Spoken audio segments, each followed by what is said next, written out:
ఈ రేసింగ్ ను ప్రమోట్ చేయడానికి అన్ని అవకాశాలను సద్వినియోగం చేసుకున్నామని కేటీఆర్ వివరించారు. ముంబై, ఢిల్లీ నగరాల్లో నిర్వహించిన ప్రమోషనల్ ఈవెంట్లకు మంచి స్పందన లభించిందని చెప్పారు. ఫార్ములా ఈ రేసింగ్ ద్వారా హైదరాబాద్ నగరానికి భారీగా ఆర్థిక లబ్ధి జరిగినట్లు సర్వేలు తెలిపాయన్నారు. రేసింగ్ కోసం మనం పెట్టిన ఖర్చు 150 కోట్లయితే 700 కోట్ల లబ్ధి జరగటం మామూలు విషయం కాదన్నారు కేటీఆర్. ఏ ఎఫర్ట్ కూడా వదిలిపెట్టలేదు.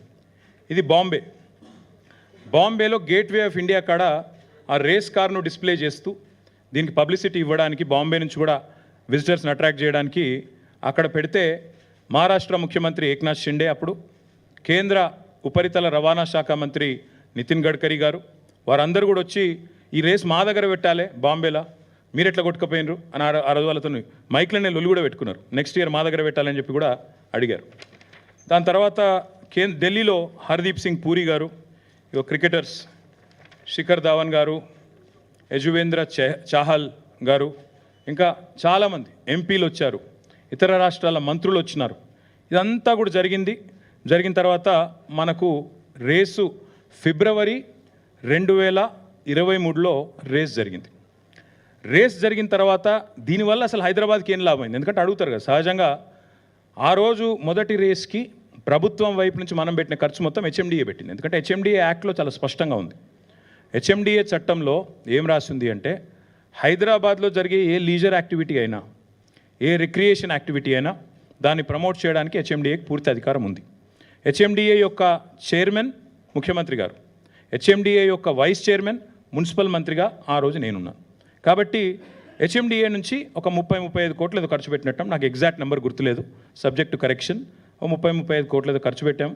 ఆ ప్రమోటర్ ఎవరైతే ఉండేనో, స్పాన్సర్ గ్రీన్కో, ఆయన దాదాపు 100-110 కోట్లు ఆయన ఖర్చు పెట్టారు. ఏం లాభం వచ్చింది మరి హైదరాబాద్కి అని చెప్పి మాకు ఫిబ్రవరిలో రేస్ అయిన తర్వాత మాకు నిజానికి మేము చేయలేదు ఈ స్టడీ. కొత్త సిటీలో రేస్ అయిన తర్వాత ఏం జరిగింది అని చెప్పి నెల్సన్ అనే ఒక సంస్థ వాళ్ళు అధ్యయనం చేశారు. అధ్యయనం చేసి వాళ్ళు ఇచ్చిన రిపోర్ట్, ఇంత పెద్ద రిపోర్ట్ ఉంది, మీరు అందరికీ కూడా కాపీస్ ఇస్తాను, దయచేసి చూడండి.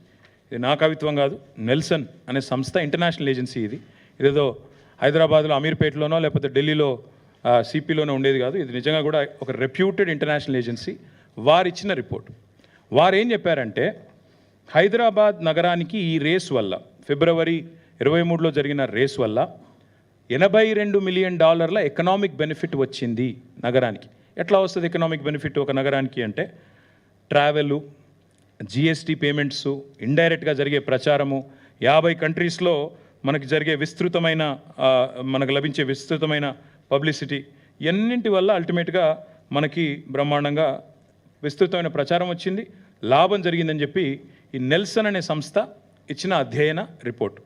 సో జరిగిన ఖర్చు మొత్తం కలిపి ప్రైవేట్ ఆయన పెట్టింది 100-110 కోట్లు, మన ప్రభుత్వం ఆనాడు హెచ్ఎండిఏ రూపంలో పెట్టింది 35-40 కోట్లు, పెట్టిన ఖర్చు మొత్తం 150 కోట్లు అయితే $82 మిలియన్ లాభం జరిగింది అని చెప్పి నెల్సన్ రిపోర్ట్ చెప్పింది. అంటే అర్థం ఏంటి? $82 మిలియన్ అంటే ఈ రోజు లెక్క ప్రకారం తీసుకుంటే కూడా 700 కోట్లు. పెట్టింది 150 కోట్లు అయితే ప్రైవేట్ వాళ్ళు, గవర్నమెంట్ కలిపి వచ్చింది దాదాపు 550 కోట్లు. ఇంకా అదనంగా ఎకనామిక్ బెనిఫిట్ వచ్చింది, హైదరాబాద్కి పేరు వచ్చింది అనేది వాస్తవం.